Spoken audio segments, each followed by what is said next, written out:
اللہ نے فرمایا سب کے سب سجدہ کرو، سب سجدے میں چلے گئے. پتہ ہے ایک تھا ابلیس جو غرور کی وجہ سے سجدہ نہیں کیا، کھڑا رہا. ابلیس کون ہے؟ یہ شیطان جس کا نام عزازیل. یہ کون ہے؟ فرشتوں کو تعلیم دینے کے لیے اس کو مامور کیا گیا تھا. اس کو معلم الملائکہ کہتے ہیں. بعضوں نے اس کو فرشتوں میں شمار کیا، لیکن مفسرین کی اکثر رائے یہ ہے کہ وہ جنات میں سے تھا. ابلیس کس میں سے تھا؟ جنات میں سے تھا، لیکن فرشتوں کے ساتھ رہتا تھا، اس لیے حکم اسے بھی تھا. حالانکہ وہ اللہ کی بہت عبادت کیا ہے، بہت عبادت، اتنی عبادت کیا ہے کہ اس کے سجدے اگر زمین پر پھیلا دیے جائیں تو ایک راہی کے دانے کے برابر بھی جگہ خالی نہیں ہوگی. اتنے سجدے اللہ کے کر چکا، لیکن اس وقت سجدہ نہیں کیا. تو رب تعالیٰ نے سوال فرمایا، زندگی بڑی عجیب ہے. قال ما منعك الا تسجد اذ امرتك، تو سجدہ کیوں نہیں کیا جبکہ میں نے تجھے حکم دیا تھا؟ قال انا خیر منہ، کہنے لگا اے مولا میں اس سے بہتر ہوں، آدم سے میں بہتر ہوں. خلقتنی من نار وخلقتہ من طین، تو نے مجھے آگ سے بنایا ہے اور اسے مٹی سے بنایا ہے. آگ بلند رہتی ہے، مٹی نیچے رہتی ہے، بلند آدمی نیچے والے کو سجدہ کیسے کرے؟ ہاں یہی غرور ہے. اب اس سے پتا چلا کہ کائنات کا سب سے پہلا گناہ وہ تکبر ہے، غرور، گھمنڈ، میں پن، کہ میں یہ ہوں اس کے سامنے کیوں جھکوں. یہ ابلیس کی یہیں سے خصلت شروع ہوئی. اللہ تعالیٰ نے فرمایا تو نے آدم کو دیکھا لیکن یہ نہیں دیکھا کہ حکم میرا تھا، حکم اللہ کا تھا. فاخرج منہا فإنک رجیم، آج سے تو ہمارے دربار سے نکل جا اس لیے کہ تو مردود ہو گیا. راندہ بارگاہ، ہمیشہ کے لیے اس کو مردود قرار دے دیا گیا. یہ واقعہ میں بتا رہا ہوں آپ کو، یہ آج سورہ اعراف کے شروع میں ہی آیا. تو ابلیس نے کہا اے اللہ تو نے مجھے نکال دیا اپنے دربار سے، فرشتوں کی جماعت سے، انظرنی الی یوم یبعثون، بس مجھے قیامت تک کی مہلت دے دے. بس رب تعالیٰ سے ڈائریکٹ چیلنج کر رہا ہے، اللہ سے چیلنج کر رہا ہے، مجھے تو ٹائم دے دے. بس کیا کرے گا؟ کہتا ہے قال رب بما اغویتنی لاقعدن لهم صراطک المستقیم، بس تو مجھے ٹائم دے دے، قیامت تک تیرے جتنے بندے آئیں گے میں سیدھے راستے پر بیٹھ جاؤں گا. ثم لآتینہم من بین ایدیہم ومن خلفہم وعن ایمانہم وعن شمائلہم ولا تجد اکثرہم شاکرین. کہتا ہے میں تیرے سیدھے راستے پر بیٹھوں گا، جو بھی اس راستے سے گزرے گا کبھی میں اس کے سامنے سے آؤں گا، کبھی پیچھے سے، کبھی دائیں سے، کبھی بائیں سے، کسی نہ کسی طرح اس کو اس راستے سے میں ہٹا دوں گا. اے رب تیرے بندوں میں تو شکر کرنے والے نہیں پائے گا. اللہ کو یہ چیلنج کر رہا ہے. دوسری آیتوں میں یہ تک کہا اس نے قال فبعزتک لاغوینہم اجمعین، تیری عزت کی قسم اے اللہ. عزت اس کو بھی معلوم ہے اللہ تعالی، اور قسم بھی اللہ کی عزت کی کھا کر کہہ رہا تیری عزت کی قسم میں تیرے سارے بندوں کو گمراہ کروں گا، سارے بندوں کو گمراہ کروں گا. رب تعالیٰ سے چیلنج کیا. رب نے فرمایا قال انک من المنظرین، جا تجھے ٹائم دیا جاتا ہے، مہلت ہے تجھے، جتنا ٹائم چاہیے پورا لے لے. ٹائم ہی نہیں طاقت بھی دے دی گئی، قوت بھی دے دی گئی.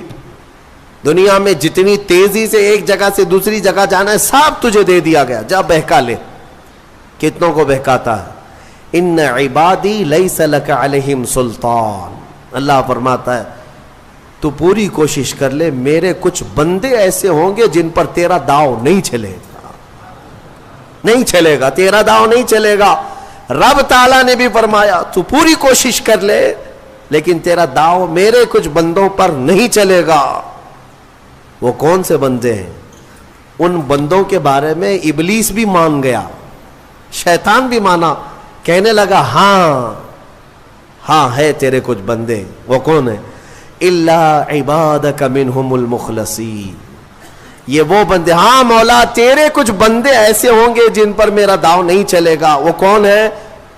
وہ بندوں کی جماعت کو مخلصین کی جماعت کہا جاتا ہے کہ وہ اگر عبادت کرتے ہیں تو نہ ادھر دیکھتے نہ ادھر دیکھتے ہیں، وہ خالص تیری رضا کے لیے کرتے ہیں. تو جو لوگ دنیا میں صرف اور صرف اللہ کی رضا کے لیے نیک کام کرتے ہیں، یقین کے ساتھ میں کہتا ہوں ان پر شیطان کا داؤ بھی نہیں چلے گا. شیطان ان لوگوں کو نہیں گمراہ کرے گا. مخلصین کی جماعت. مخلصین کون ہے میرے عزیزو؟ دکھاوے کے لیے کرنے والے مخلصین نہیں، اپنے رب کی رضا کے لیے. یہاں پر ایک روایت ملتی ہے قیامت کے دن جنتیوں کا جب انصاف ہو جائے گا نا، پورے جنتی ایک طرف ہوں گے. ان جنتیوں میں بھی 3 کیٹیگری ہیں. جنتیوں میں بھی 3 جماعتیں. ایک جماعت اللہ نے ان سے فرمایا کہ اے بندو تمہاری بخشش ہو گئی، تمہارے لیے جنت کا پروانہ ملا، تم جنت جا رہے ہو. یہ بتاؤ تم جنتی عمل کیوں کرتے تھے دنیا میں؟ تم نیک کام کیوں کرتے تھے؟ آج جنت تمہارے لیے ہو گئی نا، پاس ہو گئے. پاس ہونے کے بعد پوچھا جا رہا ہے تو وہ جماعت کہتی ہے اے مولا ہمیں تیری دوزخ سے بہت ڈر لگتا تھا، بہت ڈر لگتا تھا، اس کے ہولناک عذابات، اور تیری دوزخ سے ڈر کر کے ہم نیک کام کرتے تھے. اللہ فرماتا ہے ٹھیک ہے میں تم سے راضی ہو گیا، تم جنت میں جاؤ. دوسری جماعت، ان سے پوچھا جائے گا تم کیوں کرتے تھے؟ یہ سیکنڈ کیٹیگری ہے جنتیوں کی. تم کیوں نیک کام کرتے تھے؟ تم بھی پاس ہو گئے. وہ کہیں گے مولا قرآن میں اور حدیث میں تیرے رسول سے ہم نے جنت کی اتنی نعمتوں کا ذکر سنا تھا، وہاں کے محلات، وہاں کی خوشبوئیں، وہاں کی حوریں، وہاں کے غلمان، تو شوق تھا کہ جنت میں جائیں، اس لیے نیک کام کرتے تھے. تیری جنت کی خواہش نے ہم سے نیک کام کروائے. رب تعالیٰ فرماتا ہے جاؤ تم سے راضی اور تمہارے لیے جنت ہے، چلے جاؤ. تیسری ایک جماعت ہوگی جنتیوں کی، یہ لاسٹ کیٹیگری ہے. ان سے پوچھا جائے گا میاں آپ بھی پاس ہو گئے، جنت میں جا رہے ہو نیکیوں کی وجہ سے، تم کیوں نیکیاں کرتے تھے؟ وہ کہیں گے کہ مولا ہم نہ جنت کے لیے کرتے تھے نہ دوزخ کے لیے، ہم تو خالص تیری رضا کے لیے کرتے تھے، تو راضی ہو جا، بس ہمارا مقصد اتنا تھا. تو رب تعالیٰ فرمائے گا جاؤ میں تم سے راضی ہو گیا اور جنت میں جاؤ. وہ جماعت کھڑی ہو جائے گی نہیں جنت میں نہیں جانا ہے. اگر جنت میں جائیں گے تو پھر بدلہ ہو جائے گا، معاوضے کے طور پر ہو جائے گا. پھر ہم کو اندر جانے کے بعد دوسرے لوگ تانا ماریں گے تم بھی جنت کے لیے کرتے تھے، وہاں بولے کچھ اور ہو، ہم نہیں جائیں گے جنت میں. رب تعالیٰ پھر دوبارہ فرمائے گا کہ اے مومنوں میں تم سب سے راضی ہوں، تم میری رضا کے لیے کر رہے تھے، میں راضی ہوا، جاؤ جنت میں. وہ کہیں گے مولا نہیں جنت میں جائیں گے تو پھر یہ مسئلہ آ جائے گا کہ تم جنت کے لیے کیا کرتے تھے، ہم تو تیری رضا کے لیے کرتے تھے. یہاں تک کہ روایت میں فرمایا گیا فرشتوں کو حکم ہوگا کہ ان کو بیڑیاں پہنا اور کھینچ کے جنت میں لے جاؤ. یہ مخلصین کی جماعت تھی. یہ لالچ میں عبادت نہیں کیے اور نہ ہی ڈر کر کے کیے، یہ خالص اللہ کی رضا کے لیے. اور اسی جماعت کے بارے میں شیطان بھی کہتا ہے ان پر میرا داؤ نہیں چل سکے گا، ان پر میرا حربہ نہیں چل سکے گا. اسی لیے میں مومنوں سے گزارش یہ کرتا ہوں کہ اعمال میں اخلاص پیدا کرو. اخلاص صرف اور صرف اللہ کے لیے، نہ کسی کو ڈر کر، نہ کسی کے لیے عبادتیں نہیں، اللہ کے لیے. تم اپنی آخرت کو سوچو. میں ایک بزرگ کے متعلق پڑھا تھا 30 سال تک انہوں نے پہلی صف میں نماز ادا کی جماعت کے ساتھ، ایک نماز بھی نہیں چھوٹی، تکبیر اولا بھی نہیں چھوٹی.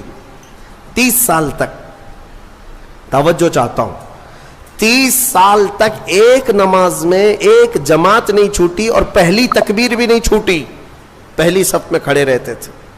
30 سال کے بعد ایک دن مغرب میں آئے تو ایک رکعت ہو گئی.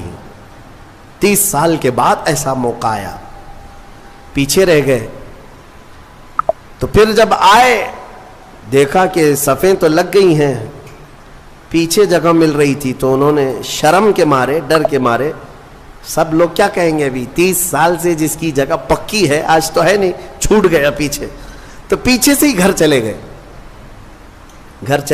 گھر میں جا کر نماز پڑھ لیا. عشاء میں اس ڈر سے نہیں آئے کہ سب لوگ سوال کریں گے مغرب میں کہاں تھے. تو اس زمانے میں ایک بڑے بزرگ تھے, انہوں نے پوچھ لیا کہ فلاں صاحب جو رہتے تھے پہلی صف میں, جن کا ریکارڈ تھا 30 سال کا, وہ کہاں ہیں؟ کہا کہ حضور پتہ نہیں, مغرب میں بھی نہیں آئے, عشاء میں بھی نہیں آئے. کہا کہ چلو دیکھ لیتے ہیں, کہیں بیمار تو نہیں ہو گئے, کچھ تو ہوا نہیں تکلیف.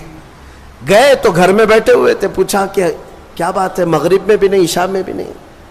کہا مغرب میں آیا تھا لیکن 1 رکعت ہو گئی تھی, میں شرم کے مارے پہلی صف میں نہیں آیا, پہلی صف میں جگہ نہیں مل رہی تھی, شرم کے مارے میں پیچھے نہیں کھڑا ہوا کہ لوگ کیا کہیں گے, میں واپس گھر میں آ کر نماز پڑھ لیا. اس بزرگ نے ان سے کہا جو 30 سال کی عبادت کر چکے تھے, کہا کہ اے بندے جا پچھلے 30 سال کی نمازوں کو پھر سے ریپیٹ کر لے, دوہرا لے, اس لیے کہ جو تو نے نمازیں پڑھی وہ صرف اسی نیت سے پڑھی کہ لوگ کیا کہیں گے, لوگ کیا کہیں گے. تجھے اس بات کا خیال نہیں ہے کہ تو عبادت اللہ کے لیے کرتا ہے, جا پچھلے 30 سال کی نمازیں اعادہ کر لے, پھر سے پلٹا لے. عزیزان گرامی, اخلاص ایک بڑی دولت ہے, اللہ تعالیٰ اپنے مخصوص بندوں کو عطا کرتا ہے. بات میں یہاں پر سمیٹتا ہوں کہ ابلیس لعین آدم علیہ السلام کو سجدہ نہ کیا, غرور اور گھمنڈ میں اللہ تبارک و تعالیٰ سے چیلنج کر کے نکلا. اسے اللہ نے ٹائم دیا, وقت دیا قیامت تک کا, اور وہ بہکاتا گھوم رہا ہے ابھی بھی. ہاں بس رمضان میں قید ہوا ہے, رمضان میں شیاطین کو قید کیا گیا, یہ حدیث پاک سے ثابت ہے. ابھی تو ہے نہیں, ہماری محفل میں بھی نہیں ہے, اور ابھی رمضان میں کہیں ہے نہیں, لیکن پھر بھی کچھ لوگ ابھی بھی روزہ چھوڑتے ہیں. یہ کون سے شیطان ہیں؟ نماز میں نہیں آتے, پھر یہ کون ہے؟ ان کو کون سلاتا ہے؟ ان کو کون, شیطان کا کوئی خلیفہ ہے؟ شیطان کسی کو اپنی ڈیوٹی دے کر کے گیا ہے؟ یہاں پر نفس امارہ ہے, وہ ہر ایک کے اندر ہے. انشاءاللہ پھر آگے کبھی میں عرض کروں گا, وہ ہر انسان کے پاس ہے. جس نفس نے شیطان کو بھی گمراہ کیا تھا وہ نفس تو ہمارے پاس ہے. نفس ایک بہت ہی خطرناک چیز ہے, اسی سے لڑنے کو میرے آقا نے جہاد اکبر کہا. جو اپنے نفس کے خلاف لڑائی کرے گا وہ جہاد اکبر ہے, بڑا جہاد ہے. تو بہرحال آدم علیہ الصلاۃ والتسلیم کی پیدائش ہوئی اور آپ کو وہاں سے جنت میں رکھا گیا. اب یہاں پر کچھ باتیں مجھے عرض کرنی ہے, وہ یہی ہے کہ آدم علیہ السلام کو جب ساری چیزوں کے نام بتائے گئے اور سب کچھ علم دیا گیا اور پھر جنت میں رکھا گیا. جنت کیسی ہے؟ وہاں کسی چیز کی کمی ہے؟ کوئی چیز کی کمی نہیں, ساری نعمتیں ہیں. لیکن اس کے باوجود آدم علیہ السلام کو کچھ بے قراری تھی. کیوں؟